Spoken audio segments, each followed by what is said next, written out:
Exponenciales, hoy tenemos con nosotros a Mara Pérez. Seguro la conoces por sus videos de TikTok, donde enseña a miles de usuarios cómo hacer crecer su negocio, a cuidar nuestras finanzas personales y nuestras relaciones profesionales. Mara es una empresaria y es experta en el sector financiero gracias a que antes era banquera, específicamente en el análisis de crédito. Platicaremos acerca de la importancia del liderazgo, de cómo delegar, cómo crecer financieramente, cómo comenzar a emprender y encontrar el éxito en todo lo que hacemos.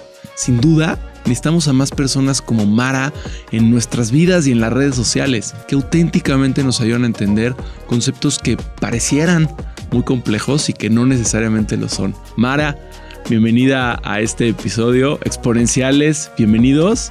Comenzamos. Te llevas 25 años asesorando empresas, 25 años creando empresas, 25 años siendo asesorada por las consultoras más grandes de México, en algunos casos del mundo. ¿Cómo identifica, o sea, digamos, toda tu experiencia tratamos de consolidarla en muy poquito? ¿Cómo identificas a una buena empresa? Te diría dos cosas: orden y liderazgo. Súper resumido. Liderazgo porque finalmente quien está en la cabeza, ya sea el fundador o el director, es quien determina pues, todos estos valores que se viven, ¿no? Lo que es no negociable, la calidad, el servicio al cliente, el crecimiento, la rentabilidad. Y orden porque yo en mi vida he visto muchas empresas tener mucho éxito y otras no. Yo me dedicaba al análisis de crédito, entonces te metes a las entrañas de las empresas, ¿no? Y ves que quien tiene orden de forma sistémica, que tiene estructura, que tiene sistemas de gestión, que tiene sistemas de control, no tiene esta suerte de fracasar, ¿no? O sea, es que no es casualidad, es causalidad de toda esa planeación y toda esa estructuración y toda esa disciplina. Los desordenados, los que no les importa un buen sistema de gestión, un buen sistema de control, que no tienen incluso claridad hacia dónde van, qué quieren lograr, pues son como una hoja en el viento. Por eso yo digo, resumen, orden y liderazgo. ¿Y cómo ves el liderazgo, ¿no? O sea, siento que es como el amor, ¿no? Sí. Sí, claro. ¿Cómo lo ves? ¿Cómo lo identificas? ¿Qué características se ven a lo lejos? Bueno, el liderazgo ha venido cambiando mucho, ¿no? Hablamos desde la revolución industrial hasta ahora. Bueno, déjate tú eso, hablamos de la pandemia ahora, ¿no? Claro. Hace 3 años, ya no podemos dirigir igual. Uh-huh. Pero al final creo que si tú me preguntas ¿cómo lo resumes? Alguna vez escuché una frase que dice es el arte de lograr que los otros hagan lo que tienen que hacer. Y sí, ¿no? Porque además creemos que el liderazgo tiene que ver con poder o con jerarquía o autoridad, y la realidad es que no. Tú puedes ser líder. Hay un libro muy bueno que jerarquía. Claro, hay un libro de Robin Sharma que se llama el líder que no era líder, algo así. Soy muy mala para los nombres, pero habla de eso. Tú puedes ser líder desde en tu casa o no, en tu área de trabajo, con tus compañeros, hacia arriba, hacia abajo. No es un tema de poder ni de autoridad, de hecho es todo lo contrario, ¿no? Uh-huh. Pero es conexión. Sí, el líder se gana, ¿no? El liderazgo se gana, no se impone. Sí, claro, exacto. Es quien tiene la capacidad de influir, de conectar, de hacer que sucedan las cosas, ¿no? Porque fíjate, a veces en la familia es tan sencillo. Hay madres que no son líderes, o hay padres que no son líderes. No porque sean la cabeza de la familia, quiere decir que pueden o quieren ejercer un liderazgo. Claro que pueden, pero no quieren. Pero no tiene nada que ver con el cargo, sea una familia o sea una empresa, o sea un país, pienso yo. Pero sí tiene que ver con esto que logras con la gente que te rodea. Ser una influencia positiva, porque también hay líderes negativos y los conocemos en la historia, pero ser una influencia positiva, conectar, ayudar. Uh-huh. Una vez en una entrevista de trabajo, una chava me dijo, Joan, pues yo le pregunté, ¿qué es lo más difícil que has vivido en tu vida? No, le dije, ¿cuál es el problema más difícil que has tenido que resolver en tu vida? Y me dijo, mi papá le dio cáncer y murió y fue horrible, ¿no? Y le dije, bueno, platícame, ¿no? ¿Cómo resolví? ¿Qué problema fue? ¿Cómo resolviste? No sé qué. Y en un momento de la plática, para darte un poco de contexto, el papá ya había muerto y ella estaba en el hospital. y están todos los hermanos del papá llorando, y los primos, y sus hermanos, y su mamá, ¿no? Y había que pues sacarlo del hospital, había que pagar las deudas, había que empezar el funeral, todo esto. Y ella dijo una frase que me encantó. Me dijo: Joan, imagínate, o sea, yo estaba en prepa y yo era el único adulto del cuarto. Sí. Y pues ya, yo resolví todo. Pues, no, pero en una entrevista de una hora me dijo: yo resolví todo. Y la contratamos justo por eso, por esa frase que dijo: yo era el único adulto del cuarto. Y esto que dices del líder, ¿no? ¿Quién dice, pues no lo va a hacer nadie, lo hago yo, ¿no? Sí. Nadie va a decir qué hay que hacer, nadie va a dar órdenes, las doy yo. Oye, pero tú eres la sobrina, la única que tiene 15 o 16 años. Sí. Tú eres la única que no tiene tarjeta de crédito, eres la única que no tiene cuentas de banco, eres la única que no trabaja, eres la única. Está tu mamá ahí, está tus tíos, está todo el mundo. Estás contratada, ¿no? Claro, por supuesto. Tenía todas las justificaciones para no hacerlo, ¿no? Exactamente. Todas las razones, ¿sí?, para no hacerlo. Y lo hizo, fíjate, pero bueno, a lo mejor ella es una líder como más nata, ¿no? Pero los que no somos natos, que no nacemos con esta habilidad, pues es que no es imposible desarrollarla. ¿Cómo identificas a esos líderes? Por ejemplo, ¿no? Si tú buscas cómo de afuera, yo que me dedicaba al análisis de crédito, porque yo creo que ya cuando entras a las entrañas de la empresa, es mucho más fácil identificarlo. Habla con las personas, ve cómo se sienten, ve cómo se dirigen al jefe. Si los empleados tienen miedo, es que no es un líder. Desde que los manda a llamar, ves la cara que ponen, dices, hijos, los ha de tratar fatal, ¿no? Pero creo yo que de afuera tú lo ves, esto de liderazgo, cuando haces pedidos a los diferentes niveles de la organización y qué tan rápido tienen la capacidad de responderte con esa seguridad de sí, yo te lo resuelvo. Cuando son personas es gente que está empoderada. Exacto, es gente que está empoderada. Sí, yo te lo resuelvo, no te preocupes, yo lo veo. Eso habla bien del líder, ¿no? A ver, habla bien de la persona, obviamente, pero habla también muy bien del líder que los deja decidir. Exacto. Que los deja decidir, que tienen autoridad, que tienen capacidad de decisión. Exacto. Que saben lo que están haciendo, saben por qué lo están haciendo. Exacto. Pero cuando tú ves a alguien, no, bueno, déjame lo consulto con mi jefe, aunque le pidas, ¿me puedes pasar una hoja membretada? Claro. Déjame lo consulto con mi jefe. Dices, ahí hay un problema. Claro, ahí, ¿no?, hay un pie así en una yugular. Sí, claro, exacto. Entonces creo que, o los hijos, ¿no? Tú ves hijos, yo eduqué, tengo un hijo de 16 años y de todo discute, ¿no? De todo discute, pero la verdad es que me siento muy orgullosa, aunque pago las consecuencias de haber hecho eso, porque bueno, él tiene una concepción muy diferente de la autoridad, ¿no? Pero cuando tú ves un hijo que está sometido, ¿no? Y que tengo muchos amigos que ves al hijo y hasta miedo le da, ahí hay algo. Sí, si tú dices, yo a mi hijo le digo que se calla, ¿no? Yo le digo que se sienta. Yo le digo que estudie y estudia. ¿Y qué crees que hace cuando en la escuela le dicen en la fiesta que tome, ¿no? Que fume. Exacto. O cuando, yo qué sé, ¿no? Bueno, creo que con esos dos ejemplos son suficientes, ¿no? Sí, o sea, claro. No quieres que rete a lo güey, pero sí quieres que se cuestione. Exacto. Ajá, y entonces hay que ser congruentes, que esa es otra característica de un líder, ¿no? Ser congruente. Actúo lo que digo, ¿no? Si tú tienes reprimida y oprimida a las personas, te tienen miedo. Hay una serie, no sé si puedo hablar aquí comerciales. Sí. Claro. Hay una serie de Netflix que se llama Los Días. Muchas gracias. Tú quieras hacer, muchas gracias. Hay una serie de Netflix que acaban de estrenar que se llama Los Días y habla del desastre nuclear de Fukushima. Y entonces hay dos personajes. Yo te recomiendo que la veas si no la has visto. Ahí es muy claro quién es líder y quién no es líder, ¿no? Pero bueno, ahí estamos adentro de la situación.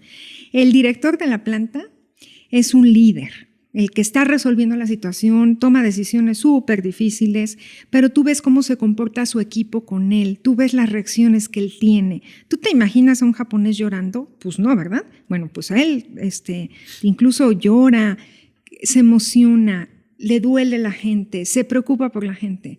Y el primer ministro, bueno, bloquea la comunicación con su personal, les grita, los humilla.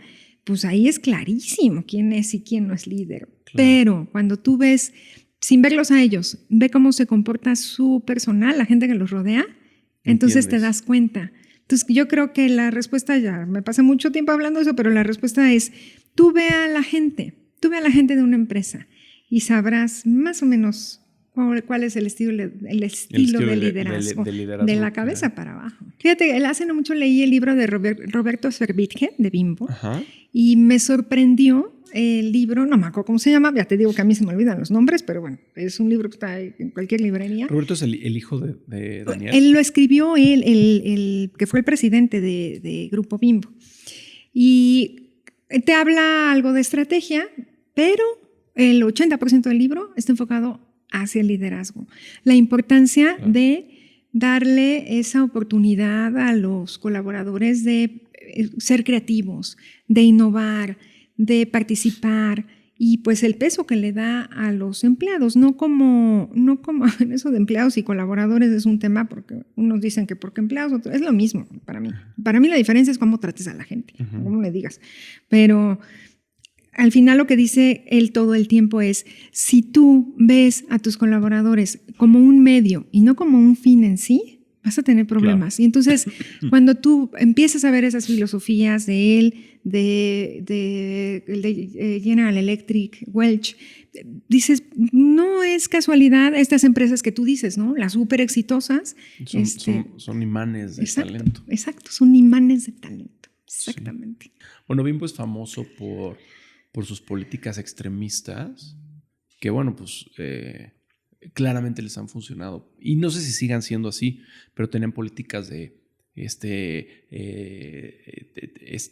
no puedes estar divorciado, y tenían así muchas políticas que, bueno, sí, pues muy extremistas, pero de alguna manera lo que buscaban es este es el tipo de gente que yo quiero, porque yo les voy a dejar que decidan.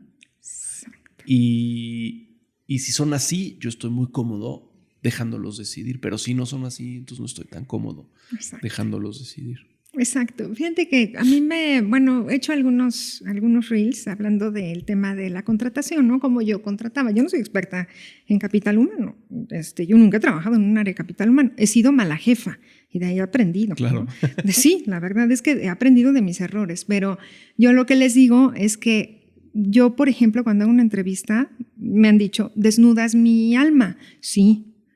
O sea, a mí me interesa a ti, Joan, tú cómo eres como persona. Tus valores, tu familia, tienes hermanos, tus padres, dónde trabajan, cómo tú te sientes, qué buscas de la vida, cuáles son tus debilidades. Y me dicen que eso es invasivo.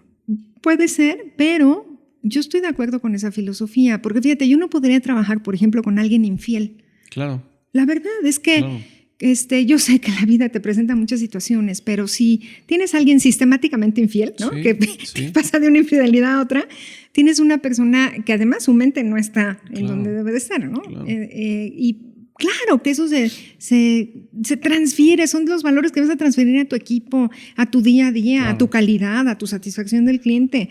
Yo sé que suena extremista y hay cosas que no puedes tú juzgar pero en términos generales, los valores es que son fundamentales. Yo la infidelidad la toco mucho en el podcast porque me parece una decisión muy cortoplacista. Sí, claro. O sea, por un lado, si literalmente es así como arruinaste 30 años de felicidad por 2 minutos de gloria, ¿no? Sí. Entonces, ya empezamos mal, ¿no? Pero por el contrario, yo agarro y digo, esta persona está dispuesta a lastimar a la persona que más quiere. Sí. Y si hay hijos y cosas de esas, pues a las personas que más quiere. ¿Qué me va a hacer a mí? Exacto. ¿No? Exacto. ¿Qué me va a hacer a mí como socio comercial? ¿Qué me va a hacer a mí como socio? ¿Qué me va a hacer a mí en mi organización? Sí. ¿Qué me va a hacer a mí? No, mejor no. Y a lo mejor... Totalmente. A lo mejor me equivoco en un porcentaje de las veces por ser extremista, pero estoy seguro que acertaré en muchas veces más. Sí. Oye, Mara, tú, como ya lo dijiste, te has dedicado a crédito muchísimo tiempo de tu vida. Y el crédito es un área con ciertas características muy particulares, y más si es paramétrico y cosas de este estilo. Por el otro lado existe, esto lo platicamos fuera de cámaras, existe todo este universo completo que se llama capital, ¿no? Que es invertir en empresas y volverte dueño de esas empresas. ¿Cuáles son las características de de uno y del otro, del crédito, del capital. ¿Para qué sirve uno? ¿Para qué sirve lo otro? ¿Cuándo sirve uno? ¿Cuándo sirve lo otro? Si yo soy un empresario, estoy buscando cuándo debo de buscar uno, cuándo debo de buscar el otro. Uno es bueno y el otro es malo, los dos son malos, los dos son buenos. O sea, ¿cuál es tu posición, digamos, en términos ya un poco más técnicos sobre por qué existen dos grandes mundos de financiamiento? Sí, bueno, yo no soy tan experta en capital como sí en crédito, ¿no?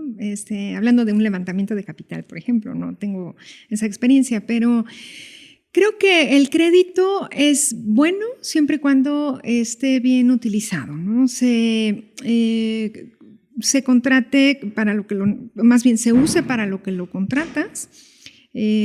Si vas a financiar, si necesitas un corto plazo, sea un crédito de corto plazo, pero si vas a comprar un equipo, si vas a construir una planta, si vas a comprar un activo, pues ese necesitas un crédito de largo plazo. Y me parece que muchas veces los empresarios se dejan llevar más por la necesidad y por la solución que encuentran en el momento, hablando de estas empresas financieras, a lo mejor una SOFIP o SOFOM, unión de crédito, un banco, que le enjaretan al cliente el crédito y entonces también lo estigmatizamos como que el crédito es malo. Para mí el crédito es súper necesario para que crezcamos.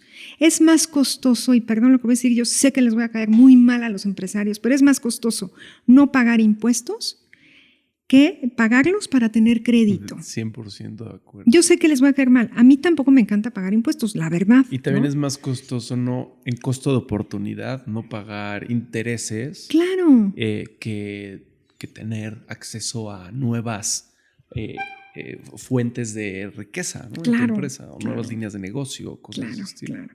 Yo creo que sí, totalmente de acuerdo. El crédito a mí me parece sumamente necesario para seguir creciendo, ¿no? Ya sea que necesites financiar tu capital de trabajo, dar crédito a clientes, comprar más inventarios, más materia prima, tener un inventario más robusto, pues necesitas financiamiento, ese es de corto plazo, ese le vas a dar la vuelta a lo mejor en 90, 30, 180 días. Y lo necesitas. Llega un momento en las empresas que creo que ese es un punto de inflexión porque nos quedamos changarros, porque no tomamos esa decisión de ir por crédito para financiar el capital de trabajo. Si tú no tienes ese recurso para financiar tu capital de trabajo, ¿cómo sigues creciendo? Uh-huh. A lo mejor yo sé que puedo acceder a esta base de clientes, pero necesito darles financiamiento. Uh-huh. Entonces, ahí me parece que son decisiones no muy informadas, es decir, bueno, prefiero no pagar impuestos y no tener financiamiento porque va de la mano una con otra, aunque nos duela, así es, a decir, mejor tomo financiamiento y sigo creciendo. Claro. Es una miopía, pienso yo. Claro. ¿no? Pero nos han venido educando mal y también el sistema financiero no ha hecho muy bien su trabajo, con todo respeto. Algunas veces se ha equivocado con que nos ponen metas, hablo siendo ejecutivo. A mí me importa cumplir la meta porque me van a pagar mi bono. Entonces, a mí no me importa cómo me lo puedas pagar, siempre y cuando, si ya me lo autorizaron y tú lo tomas, ya resolví mi problema. A veces hasta ves una empresa, bueno, quiero pensar, ¿verdad? Yo nunca he estado en tu situación, pero a veces supongo que ves empresas que no tienen la capacidad de pagar, pero tienen la garantía. Exacto. Y tú dices, ¡ay, pues le puedo dar el crédito y al rato ejecuto la garantía, ¿no? Y van, o sea, y pues cumplo mi objetivo. O sea, para nada estoy proponiendo que tú eres de ese tipo de personas, pero estoy seguro que sí las hay en el mundo financiero. Sí. Fíjate que, bueno, cuando yo llegué aquí, llegué yo saliendo de la institución financiera donde trabajaba y llegué como directora general a una unión de crédito. Y entonces, cuando analizaba yo los créditos que se otorgaban, eran con base en garantías. Uh-huh. O sea, y el flujo, y el análisis del flujo, no, siempre que esté bien garantizado. Garantía, se presta. No, hombre, además en un país en donde el sistema judicial, con todo respeto también, pero no funciona, para que tú ejecutes una garantía pasan años. Uh-huh. Años, y si, bueno, el otro tiene un buen abogado, puede ser que nunca la recuperes, ¿no? Claro. Entonces, creo que también nosotros tenemos la culpa que muchos empresarios que debemos informarles tomen malas decisiones. Pero bueno, si yo soy empresario, debo de saber créditos de corto plazo para financiar mi capital de trabajo, créditos de largo plazo para financiar mi expansión. ¿Y qué es un crédito de largo plazo? En este país, Está muy bien. En este país, sí. creo que un crédito de largo plazo es de más de 3 años. Ok. ¿Y si existen los créditos de más de 3 años? Muy contento. Yo, por ejemplo, O sea, estaba... hablando de pymes, ¿no? Porque yo sé que Bimbo consigue un crédito a 30 años sin ningún problema. Pero... Exacto. Hablando de pymes, no, la verdad es que no existen. No existen. Parte por los análisis que hacemos en el sistema financiero, por la regulación, cómo nos limita.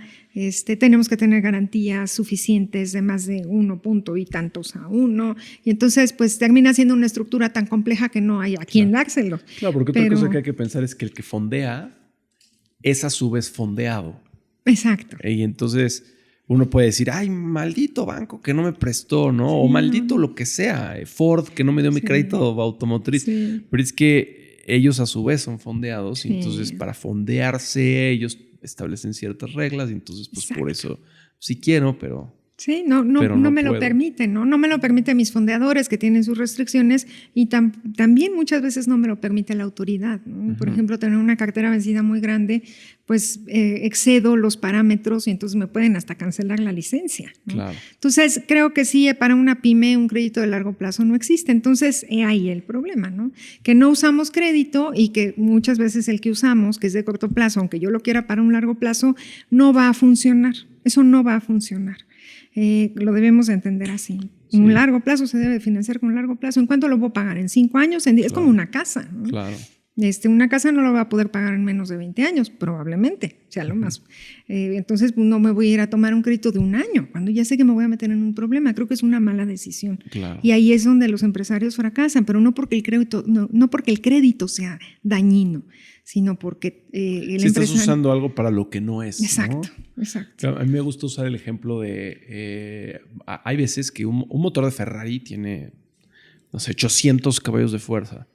A veces un motor de un tractor también tiene 800 caballos de fuerza. Entonces es el mismo motor, 800 caballos de fuerza, pero uno se usa para ir a altísimas velocidades, otro se usa para jalar muchísima fuerza. Entonces uno va a 20 kilómetros por hora, pero trae 80 o no sé, toneladas de algo, o más de 80 toneladas de algo, y otro va a 300 kilómetros por hora. Entonces es algo similar. Sí. Nunca meterías un Ferrari al campo y nunca tratarías que un tractor vaya más de 40 kilómetros por hora, aunque traen el mismo motor. Sí, ¿no? Sí, claro, totalmente de acuerdo. No puedes encajar uno con otro, igual pasa con el financiamiento. Y entonces lo satanizamos cuando la realidad tenemos que entender que el financiamiento es lo que nos va a dar un impulso para crecer bien usado, ¿no? Y luego la otra es si yo soy una pyme o una mediana empresa que tengo la suerte de tener otro tipo de financiamientos, por ejemplo en la banca de empresas que yo estaba, que atendíamos empresas que vendían más de 100 millones de pesos, bueno, ahí sí ya hay más largos plazos porque son empresas mejor estructuradas, porque tienen garantías, porque ya son más profesionalizadas, ya tienen un departamento de finanzas, ya podemos elaborar proyecciones y bueno, pues sí nos vamos por un largo plazo, ¿no? Pero también el sobreapalancamiento, ¿no? También ese es un riesgo, entonces claro. Pues es el punto medio, ¿no? ¿Cómo tienes un límite para no sobreapalancarte? Y ya cuando necesitas más dinero, pues sin yo ser experta en capital, bueno, pues me voy por capital, ¿no? ¿Cuál es el capital que tenemos acceso a las pymes? Pues una sociedad, ¿no? Mayormente. Sí, una sociedad con alguien que haya caminado tu mismo camino sí. años antes. Sí. Y entonces un empresario que te diga, me gusta tu proyecto, me gustas tú, veo orden, veo liderazgo y invierto contigo. Y entonces quiero comprar un pedazo de tu empresa y ahora vamos a dividir las utilidades entre los dos. Sí. ¿O no? Una cosa así. Sí. Pero fíjate que cuando hablamos de capital, y no se diga un levantamiento de capital, que yo alguna vez traté de hacerlo y verdaderamente es complejo, ¿no? Estando en la unión de crédito queríamos levantar capital y no estábamos listos. Necesitábamos un plan de años para poder llegar a eso, de la cantidad de requisitos, a pesar de ser una empresa regulada, ¿eh? Nosotros al trimestre entregamos más de 90 reportes entre fondeadores, autoridad, y aún así no estábamos listos para hacer un levantamiento de capital. Pero a lo que iba es, independientemente que sea un levantamiento de capital o una sociedad en donde vas por un socio capitalista, tienes como empresario que estar dispuesto a la transparencia, porque si no, no va a funcionar. Claro. Tienes que empezar a pensar distinto, ¿no? Hablando ya desde una óptica más de profesionalización, de orden, estructura, informes, sistema de gestión, sistema de control. Claro, sí, completamente. Yo veo, porque, a ver, si vemos, el principio es una idea en una regadera, ¿no? Sí. El final es una empresa como Google, miles de empleados, pública, con todos estos sistemas y este orden. Y pues conectas los puntos bien fácil, ¿no? De abajo hasta arriba, conectas los dos puntos con una línea recta. Sabemos que la vida no es así, la vida es más bien como una escalerita. Y entonces nos hacemos la pregunta, bueno, ¿y cómo son los escalones? Y yo mi gran problema que encuentro en México es que los escalones son gigantes, son más, ¿no? En lugar de ir, como quien dice, no da paso sin guaracha. Hay países en donde puedes irte al siguiente escalón y pisar y está firme y te vas al siguiente y pisas firme y te vas al siguiente. Y en México, bueno, y en países emergentes, yo lo siento más como corre y agarra vuelo y brincas y agárrate el próximo escalón y a ver si te agarras, porque si no te agarras, ya lo intentaste y te fuiste hasta abajo. Creo que mi gran problema en este tipo de economías es que ese camino que está padrísimamente construido en otros lados aquí es tan complejo y con tanta lentitud. ¿Y a qué lo atribuyes? ¿A qué lo atribuyo? Estado de Derecho, sin duda. Bueno, también a una masa crítica. O sea, si de cada 100 empresarios, 2 dicen, yo no he acabado mi camino como empresario, yo quiero agarrar a otro empresario y ayudarlo a crecer.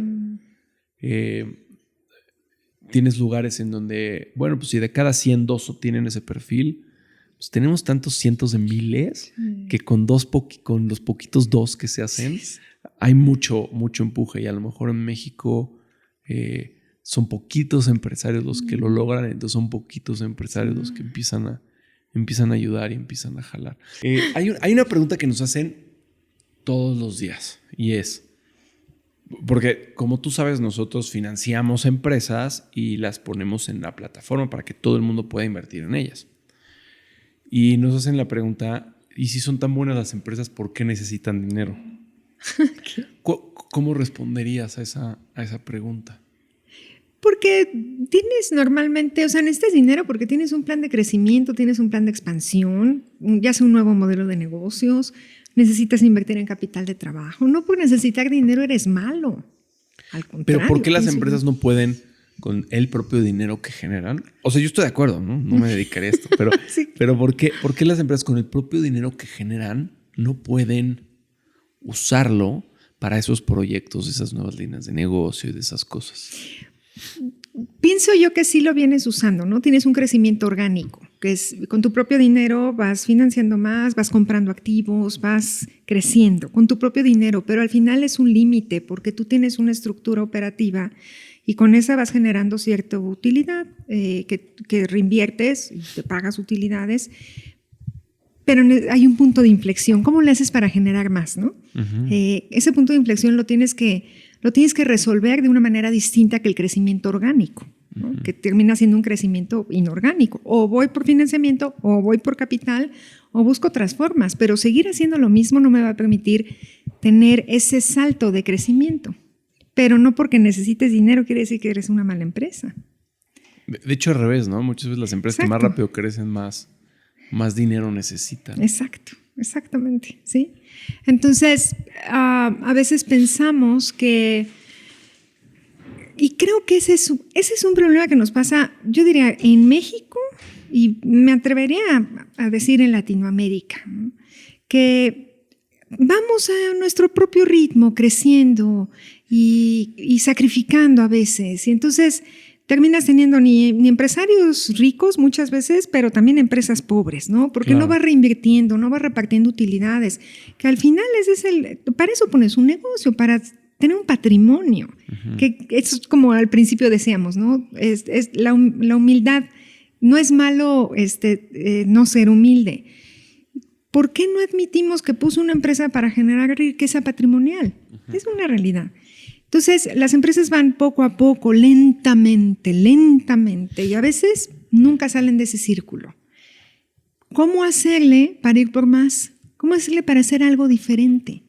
Si quiero resultados diferentes, necesito hacer cosas diferentes. Una es capital, financiamiento, nuevos modelos de negocio, nuevos, incluso si yo me quiero dirigir a un nuevo nicho de mercado. Fíjate, hay un estudio que es de CEPAL que dice el 44% de las empresas de aquí de México tienen más de 20 años.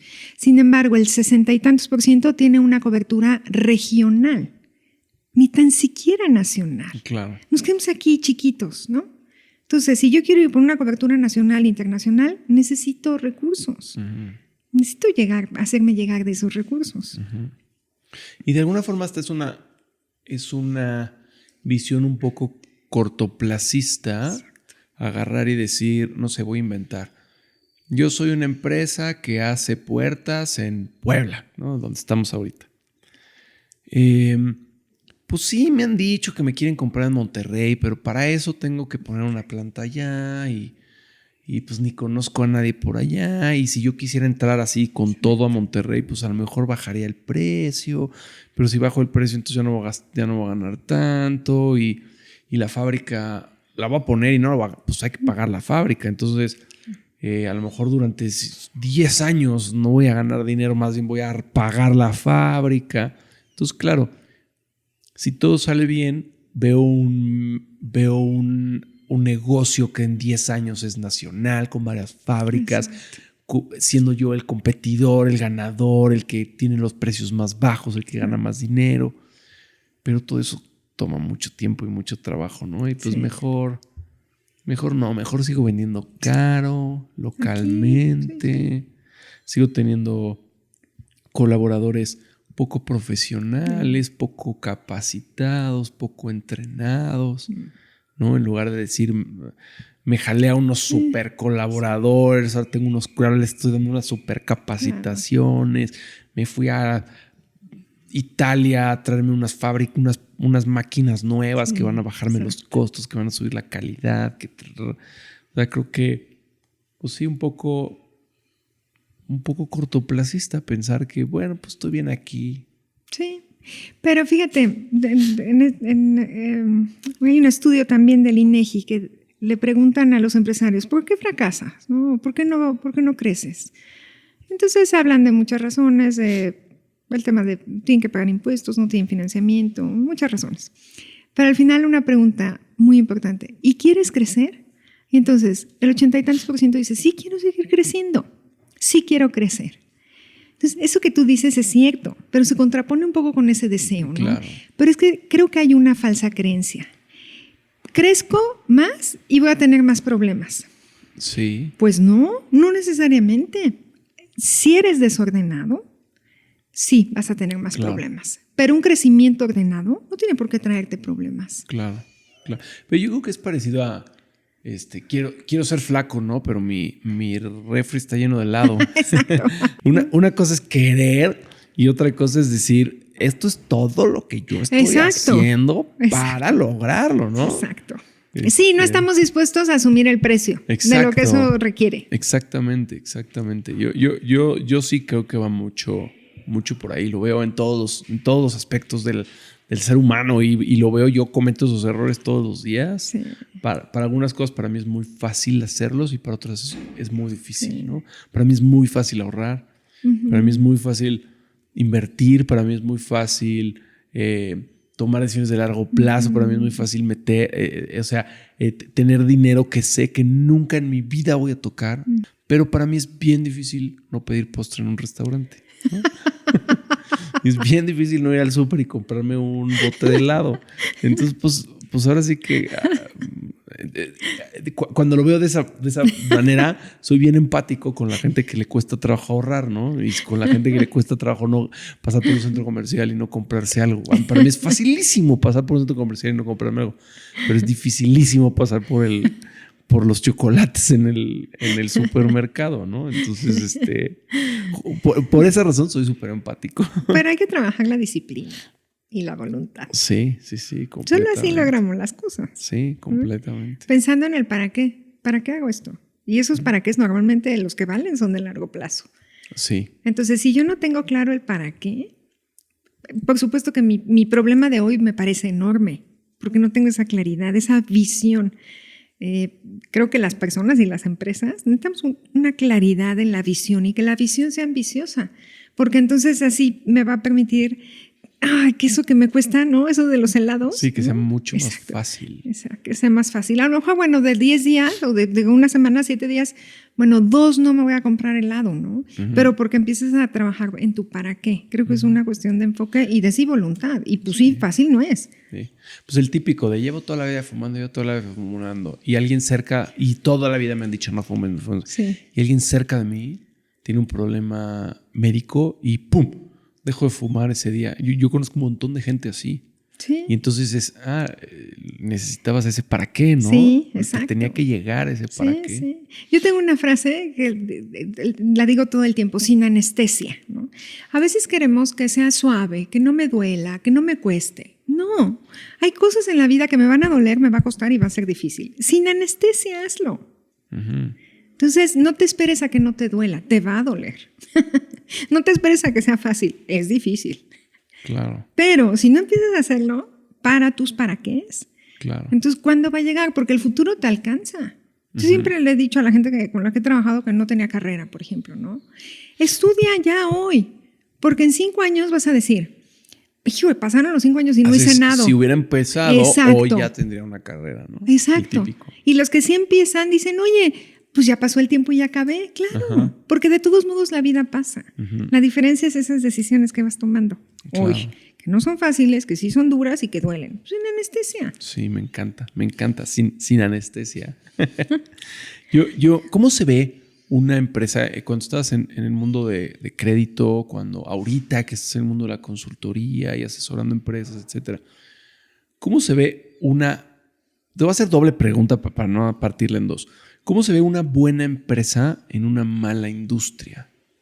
¿Y cómo se ve una mala empresa en una buena industria? O hasta si te quieres animar a decir buena en buena o mala en mala, ¿no? Fíjate que acabas de decir algo súper importante. Hay empresas buenas en malas industrias y viceversa, ¿no? Y entonces yo cada vez concluyo más, ya sé que les voy a quedar gorda, pero todo tiene que ver con el empresario. Todo. Porque si no, entonces no habría buenas empresas en malas industrias, no habría buenas empresas en países, pues a lo mejor... Claro, en malos países. Exacto, en malos países, ¿no? Todos los países hemos pasado crisis y ves empresas que sobreviven, que sí luchan. Ahora la pandemia lo vimos. ¿Cómo nunca te imaginabas? Bueno, aquí en Puebla, ¿no? Había, por ejemplo, cadenas restauranteras que tú dices, oye, les va súper bien. Y pues tronaron. Yo creo que tiene que ver con el empresario. No lo digo yo, lo dice la literatura, pero hoy cada vez que lo reflexiono digo, tiene que ver con el empresario. ¿Por qué? Porque creo que muchas veces, hablando un poco, regresando al principio, estamos enfocados hacia afuera y no hacia adentro. Y no estoy hablando que no tengas toda la información que necesitas de la economía, de la macroeconomía, de la microeconomía, de tu sector, los patrones de consumo de tus consumidores. No estoy hablando que no voltees hacia allá. Lo que yo pienso es que muchas veces el empresario justifica malos resultados por la economía cuando tiene que ver más hacia adentro. Claro. ¿Tú cuáles son tus planes? ¿Cuál es tu proyección? ¿Qué estás haciendo para que a veces quiere decir que el plan se cumpla, pero quiere decir que te vas a ir acercando? Si tú tienes un plan de trabajo, si tú tienes un método, si estás trabajando con orden, con estructura, con disciplina. Entonces, para mí una mala empresa en una buena sector o industria o en una mala tiene que ver con el empresario, cuáles son esas creencias que el gobierno te tiene que dar, que no quieres pagar impuestos, que es que el mercado porque está cambiando, es que ¿por qué me ponen competencia enfrente? O sea, ves, hay muchas justificaciones, lo que hablabas de la chica, ¿no? De la que contrataste. Ajá. Tenía toda la justificación para no haber hecho nada, sin embargo decidió hacer algo. Entonces, sí, para ser mí... un mártir más de la situación, ¿no? Exacto. Sí. Pero fíjate cómo hay buenos empresarios, ¿no? Con esa óptica, con esa visión, con ese optimismo, con ese plan de trabajo, con esa integridad, también yo digo, que a pesar de estar en una mala industria, les va bien. Uh-huh. Volvemos a lo mismo, para mí no hay coincidencias ni casualidades. Claro. Entonces tiene que ver con qué tú estás haciendo para adentro. A mí, los mejores empresarios que yo conocí, después de muchos años de verlos y de tratarlos y de conocerlos, cómo pensaban, fíjate que yo empecé a preguntarles a todos porque me llamaba la atención, a todos los que yo consideraba exitosos, que crecían, tenían buen equipo, los veías felices además. ¿Tú te imaginaste alguna vez estar aquí? El 99%, Joan, no. me decía que no, Claro. que no se habían imaginado. Sin embargo, tú volteabas a ver cómo era su vida, cómo era su trabajo, cómo dirigían, cómo pensaban. Y había un plan, había un seguimiento, tengo otra frase que es: lo que se sigue y se persigue, se consigue. Entonces, si tú estás siguiendo y persiguiendo, lo vas a conseguir. Uh-huh. No sé si en el plan A o en el Z, pero claro, lo vas a conseguir. Claro. Entonces, son estos empresarios que tienen esta mentalidad de voltear hacia adentro y decir: ¿yo qué tengo que hacer para ser diferente? Uh-huh. Para diferenciarme de la competencia. Uh-huh. Para, pues sí, pagar los impuestos, ¿verdad? Claro que tengo que hacer mis estrategias fiscales. Pues esto pagan impuestos, no hay de otra. Uh-huh. Para tener un buen equipo. Esos son los que les va bien. Claro, claro. Es la gran pregunta de: ¿las empresas mueren por... ¿cómo es? Ay, se me fue la palabra. ¿Por suicidio o por homicidio? ¿No?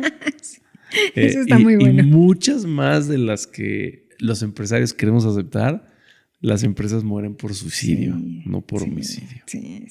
¿No? Sí. Deja de ver a tu competidor y voltea a ver para adentro. Claro. Deja de ver la economía y voltea a ver para adentro. Deja de ver.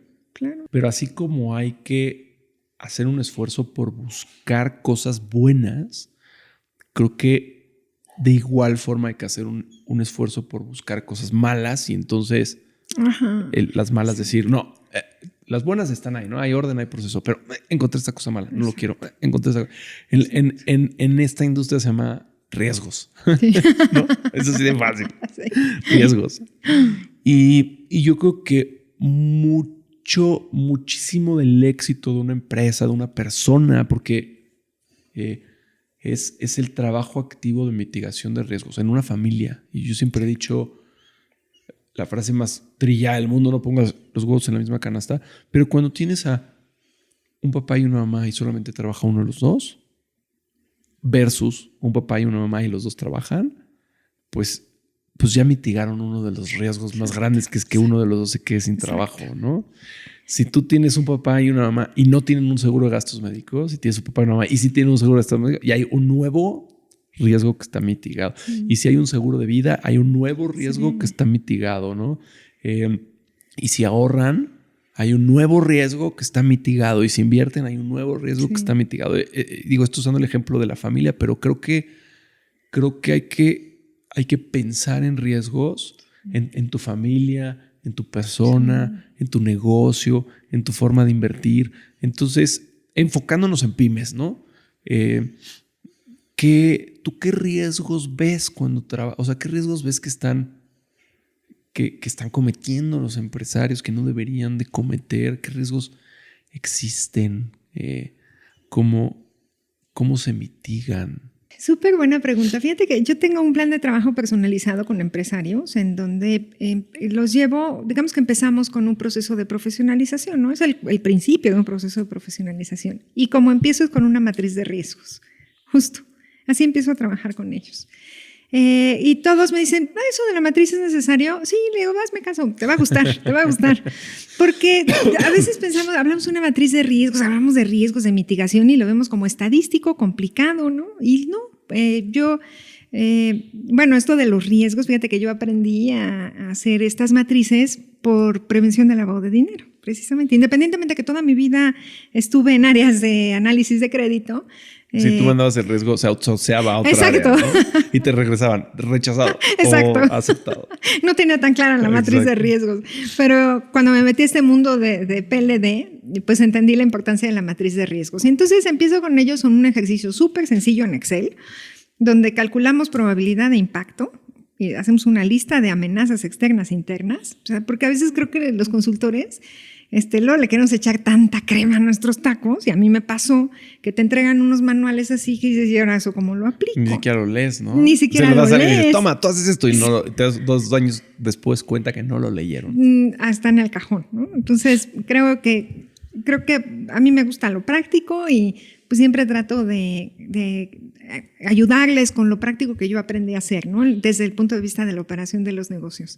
Pero de esos ejercicios que yo hago con ellos, te va a sorprender que el 70% de las amenazas son internas. Claro. El mismo empresario dice, son amenazas internas, o sea, poco tiene que ver, claro, sí con el contexto, ¿no? Algo del mercado, los ciberataques, que también ese es un tema muy delicado que tenemos que hacer más conciencia, pero las tasas de interés, poco tiene que ver. Sus principales amenazas o riesgos son internos y tienen que ver con falta de orden, ¿no? No tengo información financiera, no tengo un plan de sucesión, no tengo un equipo comprometido, hay desorden, no hay disciplina, no tengo yo, si mañana la competencia, o sea, me la vivo peleando por márgenes, no tengo claramente identificado ese valor agregado, ese diferenciador.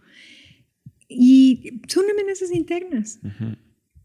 Entonces, lo que hacemos en ese ejercicio, pues es decir, bueno, ya lo tengo identificado, ahora, ¿qué vamos a hacer, no? ¿Cómo lo mitigo? Y no es más que tener planes de acción, porque como yo les digo, el riesgo no lo eliminas, ¿no? Difícilmente lo puedes transferir, lo puedes minimizar, o lo puedes aceptar si es un riesgo menor, sí. Pero el riesgo ahí va a existir. A mí hace muchos años me dijo, escuché a una persona decir que todo lo que hacemos en nuestra vida, el 100% de lo que hacemos en nuestra vida es un análisis de mitigación de riesgos. Me hizo muchísimo sentido. Dice, una persona que va manejando en el periférico y decide a 50 kilómetros por hora no ir más rápido, está mitigando riesgos. Una persona que decide manejar a 120 considera que su riesgo de 90 a 120... o sea, posiblemente las dos personas, una que maneja 90 y otra que maneja 120, consideran que ese es el nivel adecuado de riesgos, ¿no? Cuando tú decides salir en la noche a un lugar o a otro, cuando tú decides ahorrar tanto en lugar de tal, cuando tú decides estudiar una carrera u otra o no estudiar, cuando decides no salir a la calle con casco por miedo a que te va a caer un meteorito o salir sin casco y que no te importe que te caiga un meteorito. Estás todo el tiempo haciendo, tu cerebro está todo el tiempo haciendo un análisis de riesgos, todo el tiempo diciendo, aquí ya fue demasiado, aquí sí, aquí no, cuando decides entrar a un deporte. Y entonces por eso hay gente que dice que es corredor de coches Fórmula 1 profesional, ¿no? Y hay gente que maneja sin cinturón y gente que maneja rápido y lento, etc. Primero, porque todo el mundo hace un análisis de riesgo personal, situacional diferente, pero porque está muy driveado también por tus habilidades personales, y creo que eso es lo más importante del mundo. Típicamente los jóvenes tienen mucho más habilidades de reacción, de estar despiertos, y manejan más rápido. Y a medida que vas creciendo en la vida, van bajando tus habilidades, ese tipo de habilidades, y te das cuenta y manejas un poco más lento. Entonces, a veces puedes ver a un empresario decir, así como a veces puedes ver a un corredor de Fórmula 1 y decir, ese está loco, ve qué rápido maneja. Y él desde su perspectiva dice, no estoy loco. Lo que pasa es que tengo muy buenas habilidades de manejo. Tengo un muy buen coche, unas muy buenas llantas, un muy buen equipo, una muy buena pista. Entonces, no estoy loco. Lo que pasa es que hay un montón de cosas a mi alrededor que tú no ves. Tú vas en un Chevy a 120 con las ventanas de abajo, con la suspensión viejita, ¿no? Entonces, creo que darnos cuenta de eso es bien interesante, porque entonces tú como empresario puedes agarrar y decir, todo el mundo va a decir que estoy loco si hago esto, porque nadie se atrevería a hacerlo, pero yo tengo todos estos riesgos mitigados, ¿no? Como un corredor de Fórmula 1. Yo tengo a unos líderes que me respaldan esas decisiones. Yo tengo un sistema que contraté que me ayuda a darme cuenta de X y Y. Yo tengo un brazo de bla, bla, bla de marketing que no sé qué, ta, ta, ta, ta. Yo tengo. Y entonces tomo esta decisión y todo el mundo dice que estoy loco. Sí, sí. Pero estoy tomando un riesgo controlado, ¿no? Tengo toda esta educación que me ayuda a anticiparme. Tengo todos estos fracasos históricamente de los cuales ya he aprendido un montón y no me voy a volver a equivocar. En otros nuevos sí, pero en estos que ya me equivoqué, ya no. Sí. Y entonces terminas mitigando un montón. Yo de lo que te he visto, creo que con todos estos procesos, hay un montón de mitigación de riesgos. Teniendo líderes y liderazgo en tu empresa, hay un montón de mitigación de riesgos. Cuando delegas y empoderas, estás mitigando un montón de riesgos. Y luego dicen, ay, ¿cómo logró lo que logró? Pues es que tenía todo un brazo gigantesco de cosas que, ¿no? De cosas que se hacen. Vi un TikTok tuyo que me encantó, que hablabas del miedo, ¿no? Y creo que el miedo, creo que hay una gran diferencia entre miedo y pánico. Creo que el miedo es bueno. El miedo te dice, hazlo, pero fíjate. Piensa estas 3, 4 cositas y el pánico te congela, ¿no? El pánico, me pones un león enfrente, ¡pum!, me da pánico y... El miedo, como bien dices, ¿no? Es algo que aparte lo tenemos en nuestra estructura funcional y estructural humana. Es reptiliano, exacto, ¿no? Es reptiliano. Es de nuestros primeros sistemas. Exacto. Entonces, cuando lo oigo así y digo, ¿por qué voy a dejar que el miedo me paralice? Pienso que qué absurdo, ¿no? Que un sistema tan antiguo, ¿no? Tan reptiliano, maneje mi vida hoy. Que nada tiene que ver con que hace, no sé, 3,000 años me pudiera comer un león. Ahorita es poco probable. Aquí no hay leones, ¿no? Por ejemplo, ahorita te da miedo hablar en público, ¿no? Y dices, ¿por qué es similar el que me coma un león con hablar en público? Exacto. Entonces tenemos que entender que es algo que es humano el tener miedo. El otro día platicábamos con una prima de mi esposo que dice, ay, ¿cómo le hacen ustedes que ponen negocios, no? ¿Que no les da miedo? ¿Cómo no les da miedo? No, a ver, sí te da miedo. O sea, claro. Cualquier cosa que haces nueva te da miedo. Yo no creo que en la vida haya alguien que esté libre de miedo. Lo que pasa es que eso, tienes toda la razón, la mitigación y todo lo que te vas informando, vas aprendiendo, te vas capacitando y eso te hace tener más seguridad. No, entre comillas, que se te quite el miedo. Pero no se me quitó el miedo, nomás estoy mucho mejor preparado. Y entonces... Exacto. No sé si se te quita alguna vez el miedo. Pensaría yo que no. Pero alguna vez leí en un libro, a ver, miedo, sé que me vas a acompañar. Aquí vas a venir. Pero no te voy a dejar manejar. Vas a venir atrás, sentado atrás. Y sí, me vas a ir ayudando porque pues para que no cometa yo tonterías, pero vas a ir atrás. No vas a manejar. Quien voy a manejar soy yo. Entonces, cuando lo ves así, y alguna otra vez escuché decir, es que cuando te paralizas, o sea, el miedo es como pensar que los unicornios existen. Los unicornios no existen. El miedo tampoco existe. El miedo solo existe en tu cerebro. Porque a lo mejor lo que a ti te da miedo, a mí no me da miedo. Entonces, es algo que debemos de aprender a darle la bienvenida. Sí, tengo miedo. ¿Por qué tengo miedo? Porque quizá el miedo me va a proteger, porque me quiere proteger de esto y esto y esto. Y entonces racionalizarlo, ¿no? A ver, ¿qué pasa en el peor de los escenarios si me pasa esto? ¿No tengo ninguna mitigante? Claro. No, pues sí, estoy informada, he tenido experiencias de esto, entonces... Sí, estoy mejor preparado que el promedio. Exacto. Ya le pregunté a otros expertos del tema y... ¿Coinciden? Exactamente. ¿No? Entonces dices, bueno, pues entonces ya lo racionalizo y lo minimizo. Y creo que la contraparte del miedo es la confianza, ¿no? Cuando tú tienes confianza en ti y que a veces tienes que decir, confío en mí, ¿no? Un ejercicio como de meditación. Eso te ayuda mucho a mitigar el miedo con un buen ejercicio de análisis, ¿no? De mitigantes. Claro, yo no puedo decir que están en los extremos y los dos extremos son igual de malos. Ajá, sí, claro. La confianza ciega creo que no está muy buena. Miedo que paraliza tampoco. Pero un punto ahí en medio en donde dices, pues sí tengo miedo, pero eso me ayudó a, no sé, un chef que diga, es que me da miedo que no les guste mi comida. Bueno, pues entonces prepárate más para que tu comida esté más buena, ¿no? En lugar, entonces, ese es el miedo bueno. Exacto. Porque fíjate, si te voy a poner un ejemplo, ¿no? Yo que trabajé 25 años en el sistema financiero, era yo en Godín, ¿no? Empleada. Y llegó el momento en que ya no me hacía feliz. Y entonces, por supuesto que me daba miedo tomar una decisión diferente, ¿no? Tenía yo 47 años. Claro, y estadísticamente hablando somos mucho más arriesgados en nuestra etapa más joven y luego somos menos. Entonces, toma más trabajo. Sí, decir, bueno, sin anestesia, ¿no? Ajá, sin anestesia, exactamente.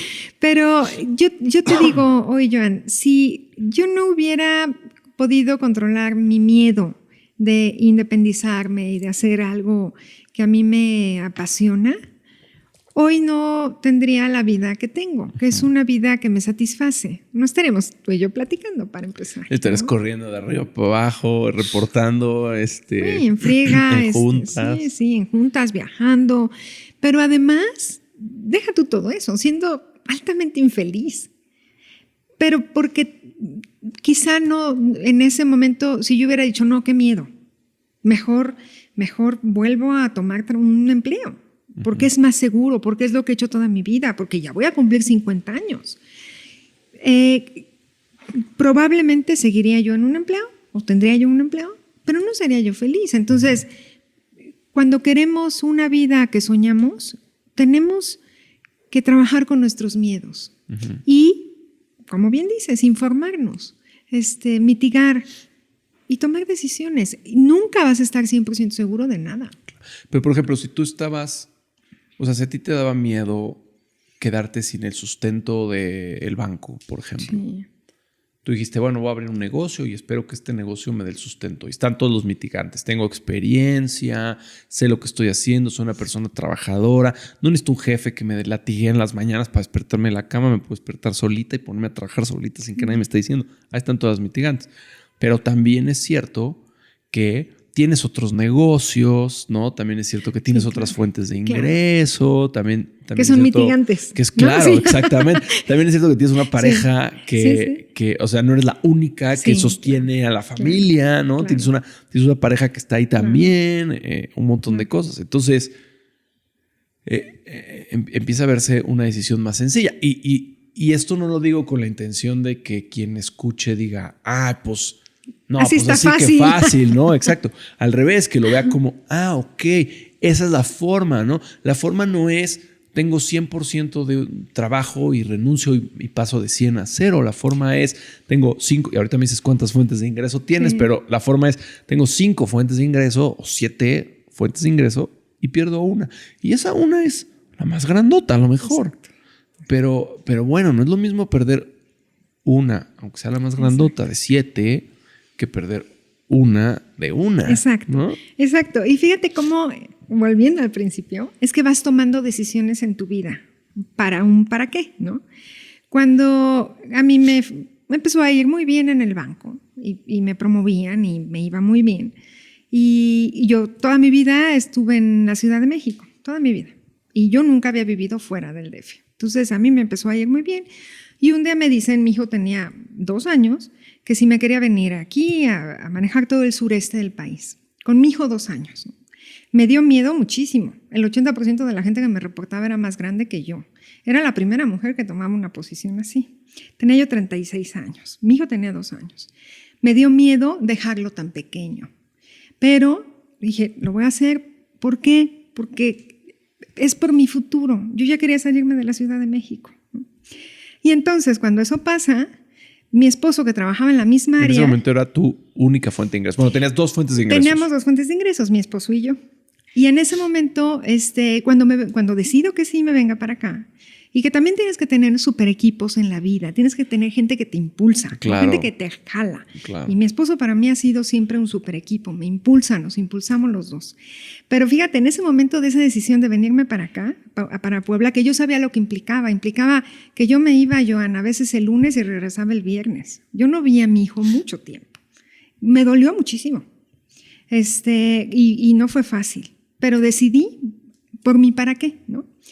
Pero también tuvimos que tomar otra decisión, que fue que mi esposo no se podía venir para acá porque trabajábamos en la misma área y yo hubiera tenido que ser su jefa y eso ya no estaría yo casada, te lo aseguro. Deja tú que el banco no lo permitía, yo ya no estuviera casada. Y entonces en ese momento dijimos, platicamos los dos, es el momento de poner algo los dos, algo nuestro, porque yo soy asalariada, tú también. Si nos corren a los dos al mismo tiempo, ponle tú que tengamos una fuente de ingresos que es el banco. Sí. Los dos trabajamos para la misma institución. Ponle que nos corren a los dos. Nos vamos a quedar sin chamba. Claro. Y además nos estamos haciendo más grandes. Mi esposo tenía 40 años en ese entonces. Es el momento de poner algo. Bueno, o visto de otra manera es, la gente le cuesta mucho trabajo arriesgarse porque son uno. ¿No? Típicamente en las familias hay solamente uno que colabora económicamente hablando. Entonces, oye, aquí hay dos, aquí podemos arriesgar más que lo que arriesga normalmente la gente. Exacto. Ajá, y teníamos esa ventaja. Y entonces, un día le dije, yo trabajo por el presente y tú trabajas por el futuro, porque ya sabemos que vamos a poner un negocio y no vamos a tener el mismo sueldo, pasarán años, ¿no? Y él también decidió sacrificarse. Y entonces, pues empezamos a invertir. Y todos mis bonos que ganaba yo eran para invertir y seguimos creciendo con eso, ¿no? Y llegó el momento que dijimos, oye, ya estamos muy aquí concentrados, hay que diversificar, no todos los huevos en una misma canasta, y diversificamos.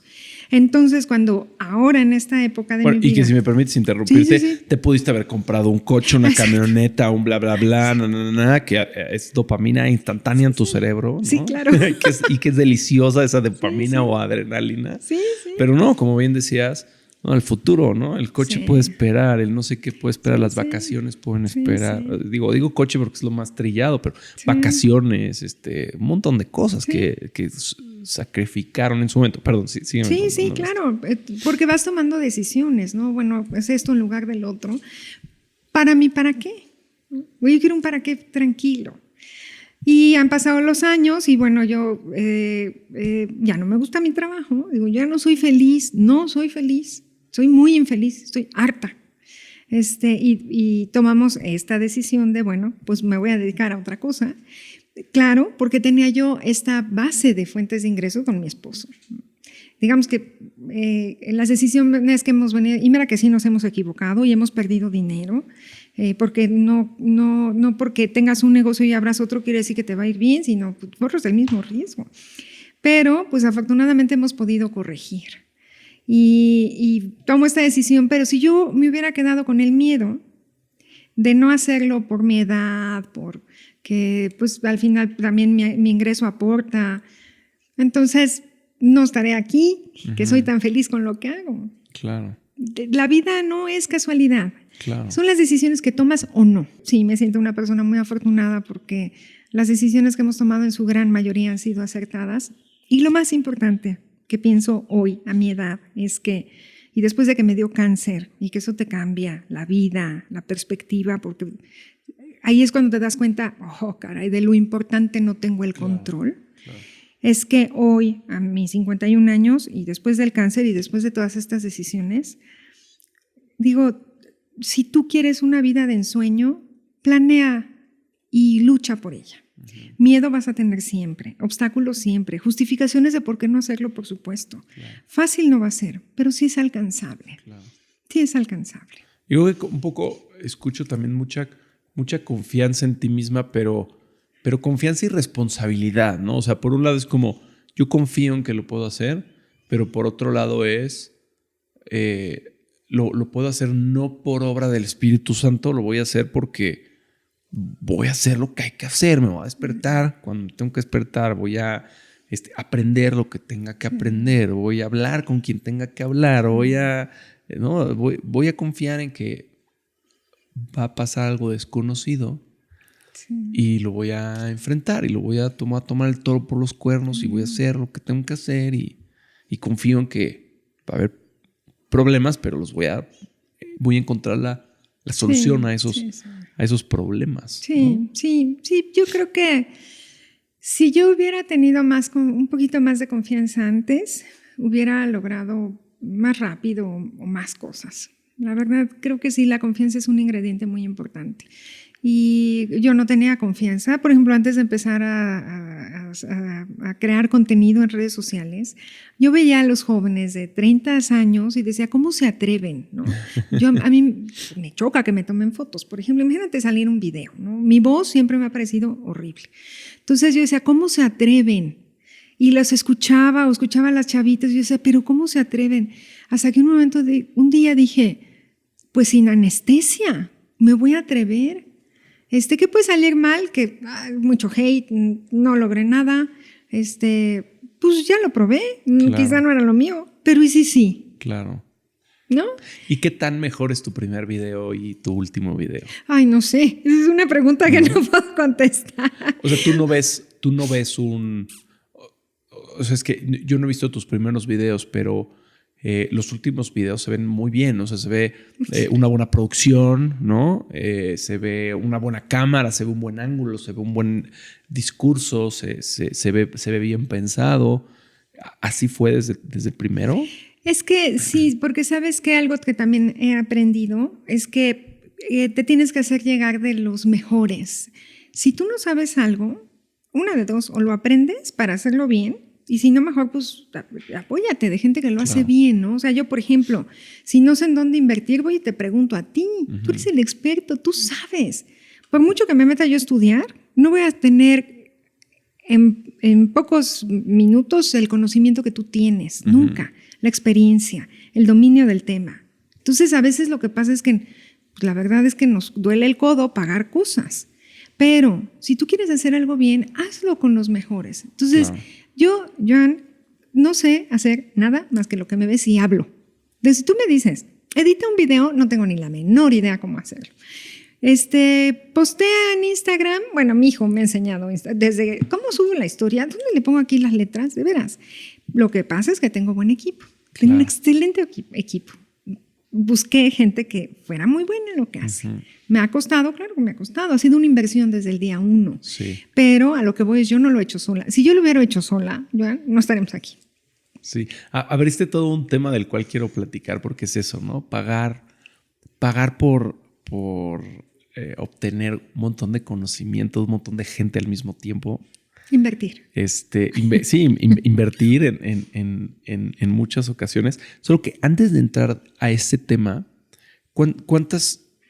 A ver, déjame antes de decir... Bueno, la pregunta es ¿cuántas fuentes de ingreso tienes tú? ¿No? Pero déjame decirte de dónde viene. Un estudio que nos salió hace mucho, el millonario promedio en Estados Unidos, y es el self-made millionaire, ¿no? Es aquel que no heredó su dinero, no se ganó la lotería, sino que es millonario por sus medios. Tiene 8 fuentes de ingresos. Y entonces esto me parece bien impactante porque cuando tú entrevistas a estas personas, te dicen, a ver, mientras que el godín promedio hace todo para pasar de ganar 20,000 pesos a 40,000, ¿no? Es muchísimo dinero. Eso es muchísimo el brinco de 20,000 a 40,000. Es muchísimo. Es el doble. Tienes que ganar el doble, ¿no? Tienes que generarle el doble a tu empresa. Tienes que ser 2 veces más inteligente. Tienes que ser 2 veces más productivo. Tienes que mandar 2 veces más mails. Tienes que todo el doble, ¿no? Está bien difícil. Y entonces yo me encontré en este estudio que gente que termina entendiendo, digamos, el juego del dinero, dice, es dificilísimo pasar de 20,000 a 40,000, pero es más fácil tener un ingreso de 20,000 y luego otro de 20,000 y luego otro de 20,000. No tengo que ser 2 veces más productivo. Entonces de repente ves a un millonario que dice, no, yo no tengo un negocio que me paga $1,000,000. Estás loco. Quebraría el negocio si yo le exigiera a mi negocio que me pague $1,000,000. Lo que pasa es que yo tengo 22 fuentes de ingreso y cada fuente me da poquito. Todo, o sea, nadie estaría ok con el sueldo de mis 22 negocios, Sí. ¿no? El problema es, la cosa más bien no es el problema, la magia es que yo recibo 22 veces ese poquito, ¿no? Y entonces soy millonario, ¿no? Y además de todo soy millonario porque esos 22 agarro 7 y entonces en un año ya no son 22, ya son 27, ¿no? Sí. Y 2 años después ya no son 27, son 34. Sí. Y yo no estoy diciéndole a mi negocio, pensemos en un negocio, sino una taquería, ¿no? Yo le estoy diciendo a mi taquería, me tienes que duplicar el sueldo. Yo estoy diciendo, mejor tengamos otra taquería. Y con un sueldito así súper chiquito, ¿no? Y mejor tengamos otra cosa. Entonces, bueno, de ahí viene mi pregunta. Sí.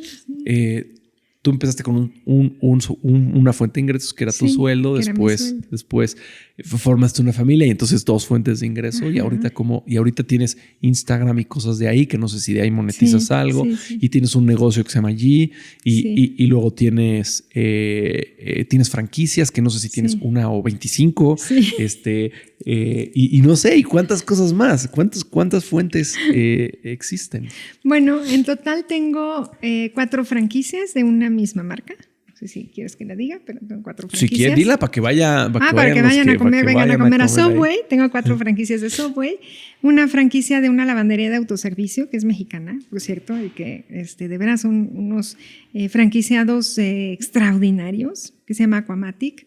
Tengo una clínica de hemodiálisis con mi familia. Yo sí genero ingresos. Ahora sí que yo facturo, ¿no? No lloro, facturo por mis consultorías que doy y las conferencias. Y tengo el despacho de G, que ya me estoy desinvirtiendo de ahí. Pero sí, son estas diferentes fuentes de ingresos. Y como dices, ¿no? Cada uno te da un poquito. Sí, tú me dices, ¿no? Oye, pues es que nunca le he dicho a Subway, me tienes que pagar mis vacaciones a China, ¿no? Pero dices, nunca voy a quebrar a uno de mis Subways para irme a China. Exacto. Pero claro, es un poquito por aquí, poquito por acá, poquito por acá, y entonces logro lo que quiero. Sí, ¿no? Y luego la otra también es entender que cada negocio, aunque sea una franquicia, se tiene que ir consolidando. Tú no puedes pretender que hoy abro una franquicia y ya voy a estar arriba del punto de equilibrio. Claro. Eso es una utopía. Cada negocio tiene que irse consolidando y pasan años, ¿no? Hoy que tenemos ya 14 años con las franquicias, evidentemente que tenemos una situación financiera muy diferente de hace, te puedo decir, a lo mejor 8 años, que teníamos las mismas 4. Bueno, hace 8 años teníamos 7. Lo que pasa es que nos fue mal y tuvimos que desinvertir de 3. Pero también hay que darle tiempo de maduración a los negocios. Claro. Y creo que eso también es un aprendizaje buenísimo. Tenían 7, ahora tienen 4 y supongo, platícame no nada más de esas, platícame de otras cosas que has intentado y que no necesariamente han funcionado. Mira, por ejemplo, el despacho de prevención del lavado de dinero, pues la verdad es que no ha funcionado como yo pretendía. Ahí tengo una socia y no nos ha funcionado porque yo pienso que yo me equivoqué al no hacer una investigación de mercado. Yo asumí cosas del mercado, asumí que el mercado tenía un problema cuando no lo tiene. Entonces, cuando tú no tienes claridad que estás solucionando un problema o un deseo, hay problemas en la comercialización. Entonces, ahí yo invertí 3 años de mi vida en capacitación, en varias herramientas que creamos. Le invertí dinero también, mi socia también invirtió dinero y la verdad es que ha sido un crecimiento muy, muy lento. De hecho, por eso empiezo lo de las redes sociales, un poco para tratar de hacer conciencia de esto, de la prevención del lavado de dinero, no para el sector financiero, porque el sector financiero es muy maduro al respecto, pero el sector empresarial, porque los empresarios tienen que cumplir con esta ley mexicana al antilavado, pero parece que no existe la ley, ¿no? Pero hoy en día no es un problema para ellos. Entonces, pues fíjate, Mara, asumí que había un problema porque hay una ley y entonces que había una necesidad para cumplir esa ley. Pues no existe. Pero cuando me volteo a ver y digo, ¿en qué me equivoqué? Me equivoqué en no haber visto al mercado bien y yo asumir que tenían un problema y no lo tienen. Y ahí es una enorme diferencia, que funcione o no algo. Bueno, por un lado, creo que crees que nunca más te va a volver a pasar ese error, ¿no? Entonces, de alguna manera, es un aprendizaje de lo que ya platicamos, ¿no? Pero por otro lado, también qué increíble escuchar que se te abrieron nuevas oportunidades. O sea, por un lado dices, hijo, estoy aquí, ¿cómo lo promociono? Y entonces te metes a este mundo de redes sociales al cual no hubieras llegado, ¿no? Exacto. Entonces dices, hay subproductos que a lo mejor uno podría, si yo lo viera así muy tajante y con mucha frialdad y dijera, eso fue un fracaso, pero no es cierto, porque resulta que le nacieron hijitos y entonces prepararon muchos aprendizajes, pero luego por otro lado nuevas líneas de negocio, nuevas oportunidades y en 5 años pues quién sabe qué nuevo haya. Y creo que también hay otro gran aprendizaje y es si a ti te hubiera dado tanto miedo equivocarte al grado al que no hubieras abierto este despacho, a lo mejor ese miedo tampoco te hubiera permitido abrir los Subways, ¿no? Y a lo mejor tampoco te hubiera permitido las otras cosas. Y a lo mejor tampoco te hubiera permitido salirte del banco. Entonces, es más bien como estás dispuesto a equivocarte y hay equivocaciones en el camino, se ven los éxitos, ¿no? Y claramente los éxitos son mayores a los fracasos. Y creo que ese es el secreto. El secreto no es no equivocarse. El secreto no es siempre estar bien. Creo que el secreto es que tus éxitos sean mayores que tus fracasos. Creo que ese es el secreto. Sí. Y cuando estás en tus momentos oscuros de dudas, de que donde el miedo florece, donde la confusión también existe, pues la resiliencia, ¿no? Dejarse abatir, el salir adelante, el decir, me levanto porque tengo que seguir, porque mi para qué es de este tamaño, ¿no? Y no dejarte minimizar por la situación. Esa es otra, porque claro que ha habido momentos de mucha confusión, de mucho miedo, de mucho coraje, pero pues decir sin anestesia, ya dolió, sí duele, pero hay que seguir adelante.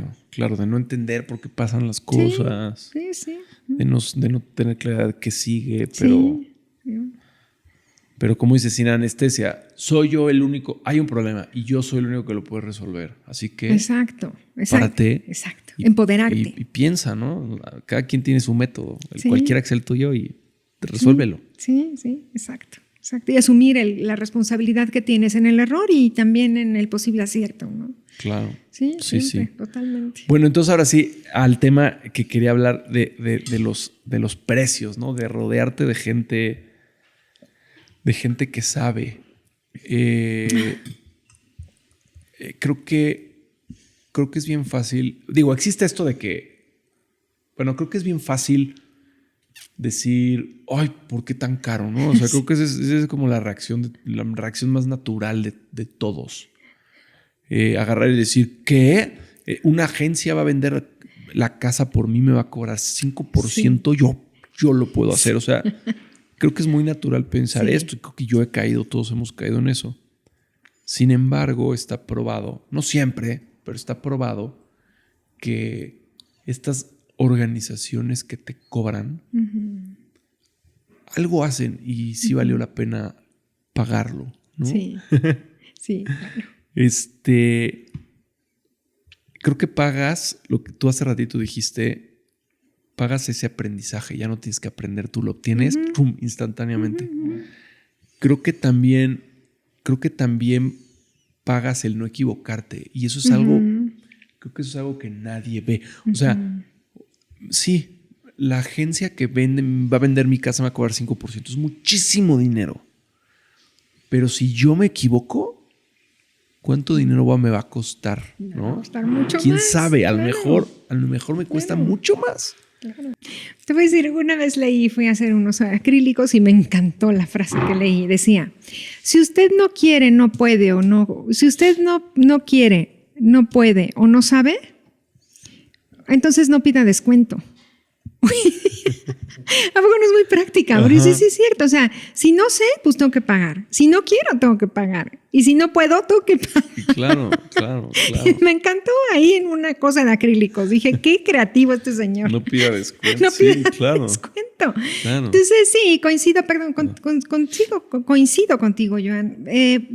Creo que a veces tenemos que tener más claridad en el costo de oportunidad. ¿Qué es lo que estás dejando de ganar o qué es lo que estás ganando de más? Claro. por tener esta asesoría, esta inversión. Sí. Es que cuando no lo ponemos eso en la ecuación, todo es caro, claro. Todo es caro. Todo es caro. Claro. A mí me pasa muchísimo. A lo que yo me dedico, lo hacen los hombres más ricos de México y de Chile y de Colombia y de Estados Unidos y de todo el planeta. Que es tener un equipo sofisticado para encontrar empresas en quienes invertir, para analizar esas empresas. Pues primero hay que encontrarla, luego hay que analizarla.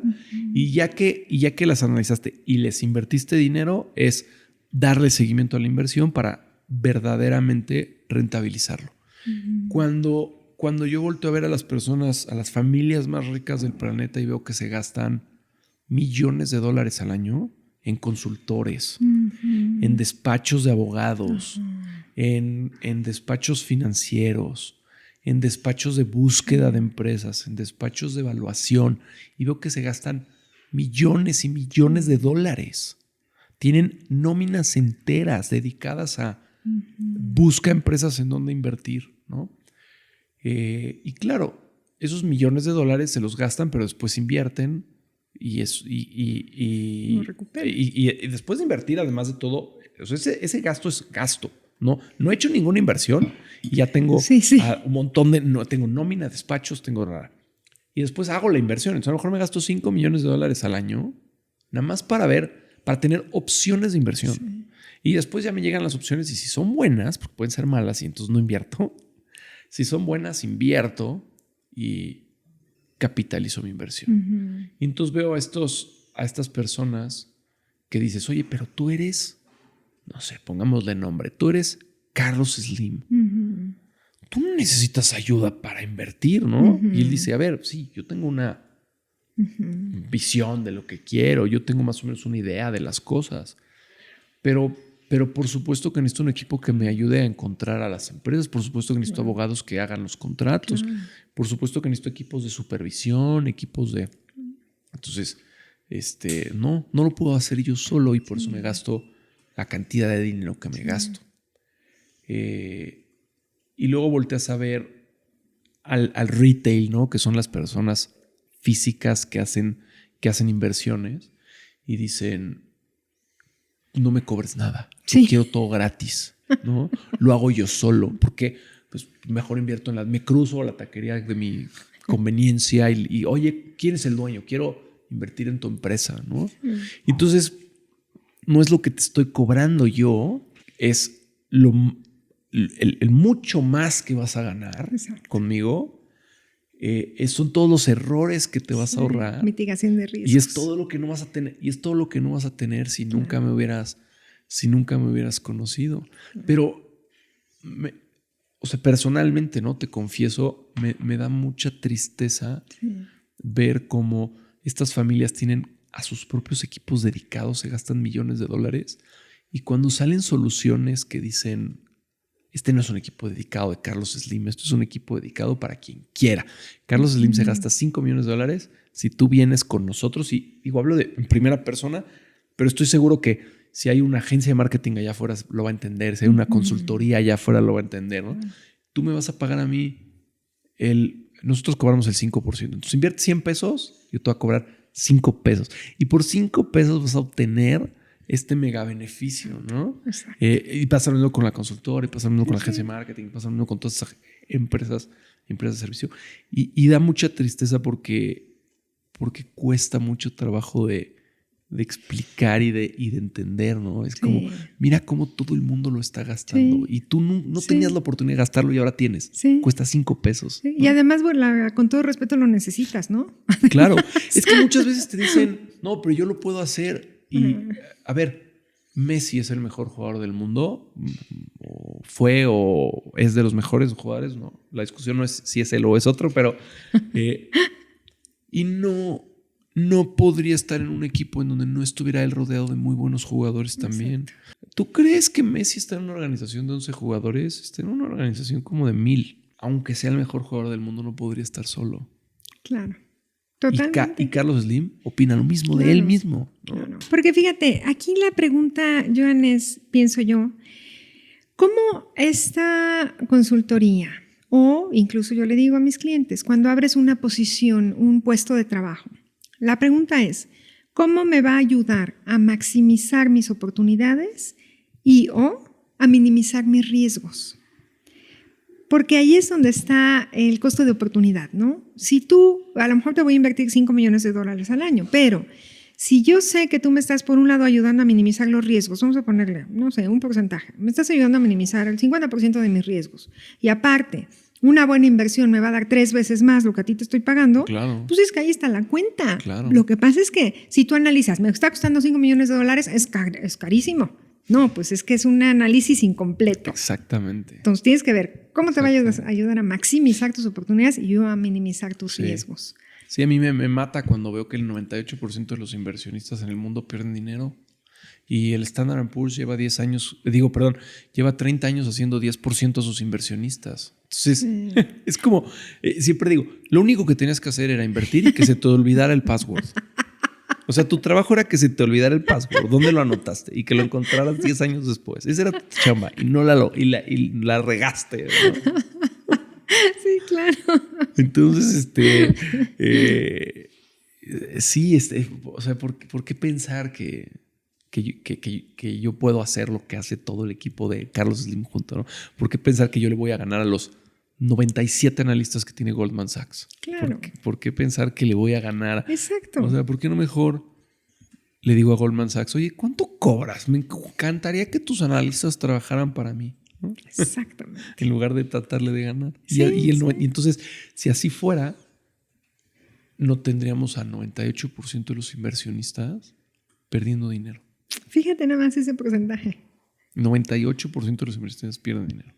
Sí, ¿no? Porque no quieren pagar digo, muy pocos pueden pagar a Goldman Sachs, pero puedes pagar a Vanguard, puedes pagar a BlackRock, puedes pagarle a empresas como Play Business. Nosotros no hacemos instrumentos públicos, pero y entonces obtienes a esos expertos en un montón de cosas. Sí, pero fíjate, creo que hay falsas creencias, ¿no? Una es volver a estos términos absolutos, es que todos los consultores son malos, o todos los consultores son rateros, o todos los financieros son corruptos. Claro. No, eso no. Sí, hay unos que son malos, hay unos que son rateros, hay unos que son corruptos, pero no todos. Entonces, elegir bien a tu proveedor, porque, mira, yo el equipo con el que trabajo son extraordinarios. No son ni rateros, ni corruptos, ni ineficientes, es todo lo contrario. Y vienen personas y me preguntan, oye, es que yo escogí esta agencia y me vio la cara, y pues sí, así hay. Claro, hay gente buena y gente no buena. Entonces es una cuestión de elegir, ¿no? Y de mitigar riesgos. Claro, aprende en qué me debo de fijar. ¿Qué te dijeron? ¿Cuándo te diste cuenta que no eran buenos? Y vuelve a intentar con todo ese aprendizaje. Exacto.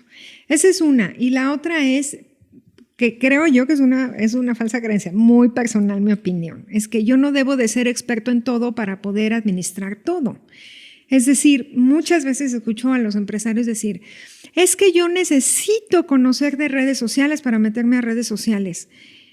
La verdad no, yo en mi vida he tenido equipos, te lo juro, Joan, que no sé ni qué hacen. O sea, bueno, sí sé qué tienen que hacer, ¿no? Pero si tú me preguntas, una vez tuve una chica que era experta en inversiones y portafolios y me explicaba y aprendí yo de ella, pero yo entendía que no iba yo a tener nunca el nivel de conocimiento de ella. Claro. Y asumía yo esta situación y no por eso era yo. Y hoy ella me lo corrobora, hace un mes tuve un challenge y le dije, porque yo me acuerdo de ella perfecto, que cuando nos sentábamos a hablar y ver sus resultados, yo le decía, platícame, ¿no? Dime qué haces, cómo lo haces, yo siendo la jefa. Y le preguntaba yo el otro día, ¿tú crees, la neta del planeta, ¿tú crees que pude haber sido buen jefe o no? ¿Pude haber sido mejor dominando tu tema? Y me dijo, no, porque que fueras buena o mala no tenía nada que ver con que tú supieras lo que yo hacía, ¿no? Claro. Con la profundidad de la especialización. Claro. Pero entonces no tenemos por qué ser expertos en algo para poder tener un buen proveedor. Claro. O para poder hacer eso, ¿no? Yo no tengo por qué saber de edición de videos si yo veo que hacen un buen trabajo, si yo veo que lo que trabajan me dicen, oye, están bonitos tus videos, están bien editados, les ponen música y hasta muñequitos ahora. ¿Por qué tendría yo que ser experta en eso si veo que lo están haciendo bien? Claro. Creo que es una falsa creencia que tenemos. Claro. No tienes que dominar todos los temas, no puedes dominar todos los temas. Yo nunca voy a dominar tu mundo. Claro. Tú te dedicas, estás 8 horas o 10 horas al día. Todas las semanas son 50 horas a la semana, 200 horas al mes. Yo no voy a estar 200 horas al mes hablando de un solo mes. Durante 10 años. Y durante 10 años, no hay forma. Entonces, sí, son falsas creencias que tenemos. Claro, completamente hablando. Entonces sí hay que pagar. Para hacerlo bien, conclusión. Sí, y a veces la riegas, pero bueno, la riegas y contratas a alguien más y luego vas a regar y contratas a alguien más y de repente le pegas y dices, bueno, me costó el triple encontrar a esta persona, empresa, ¿verdad? Pero ahora sí estoy contento o contenta y entonces costo oportunidad hasta arriba, errores hasta abajo, etcétera. Exacto. Sí vale la pena la inversión. Y no porque queramos vendernos, sino hablando en general, sino porque los ricos lo hacen, los millonarios, los supramillonarios. Sí. Ya estamos llegando al final del podcast. Dime, ¿en qué te podemos ayudar desde el podcast de Decisiones Exponenciales? ¿A quién seguimos? ¿A qué curso nos inscribimos? ¿Qué compramos? Muchas gracias, Joan. Estoy en todas las redes sociales, en TikTok como Mara.PérezCadenas y en Instagram como Mara Pérez Cadenas, en Facebook también como Mara Pérez Cadenas, en LinkedIn también como Mara Pérez Cadenas. Apoyar, tengo yo la creencia que, porque a mí me pasó, y yo he aprendido de mis errores, que no nos enseñan a ser líderes, que tenemos muchas falsas creencias de qué es ser un jefe. Y pensamos que es autoridad y es poder y a veces hasta pensamos que el miedo y el maltrato nos ayudan y nada que ver. Entonces, si me pueden seguir, con mucho gusto yo puedo hablar de estos errores que he tenido, que es de lo que hablo, y espero que eso sirva para pues esto, que no cometan los errores que personas como yo hemos cometido, que sea más fácil el camino. Y bueno, pues yo doy pláticas, me contratan para algunas conferencias. Tengo ahora un programa que se llama Awareness, que tuve un challenge de liderazgo que me pidieron mucho, fueron 10 horas, que hablamos un poco les dije, voy a resumir 24 años en 10 horas, ¿no? Y creo que lo logré, todos mis errores que cometí con el manejo del personal y cómo aprendí a supervisar al personal, a delegar, a gestionar al equipo, porque una cosa es el liderazgo y otra cosa es la gestión.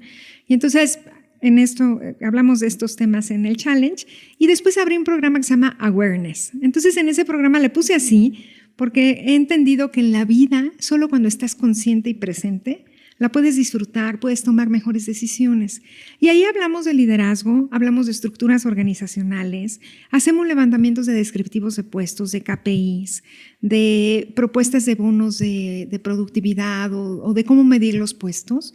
Y pues son todos los lunes de 6 a 8, se pueden inscribir, es una suscripción mensual, se pueden desinscribir cuando quieran. Estamos empresarios, puros empresarios.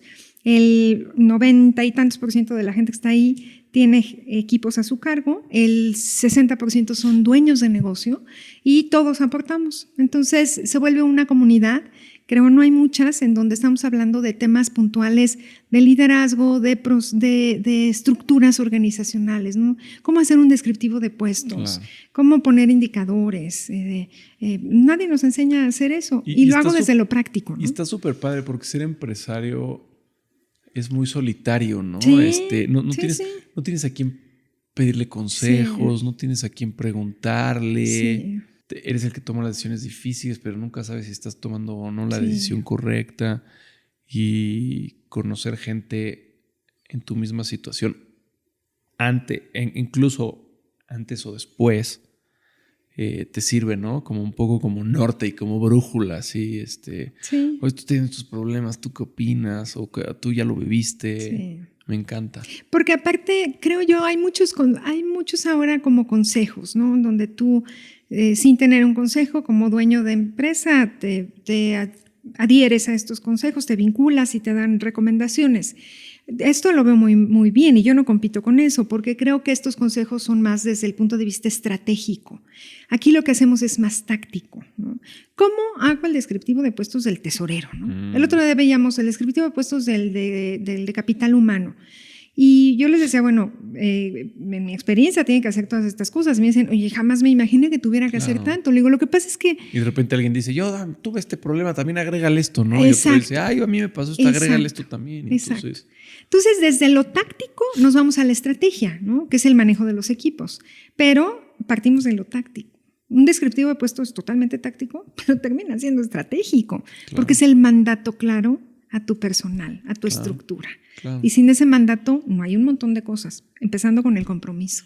Entonces, bueno, tengo este programa, cuesta 1,450 pesos al mes y son sesiones de 2 horas los lunes. Y la ponemos en la descripción y en todos. Muchas gracias. Y en todos lados. Sí, claro. Pues Mara, nosotros siempre decimos que todos tenemos el mismo sueldo, que es 24 horas al día.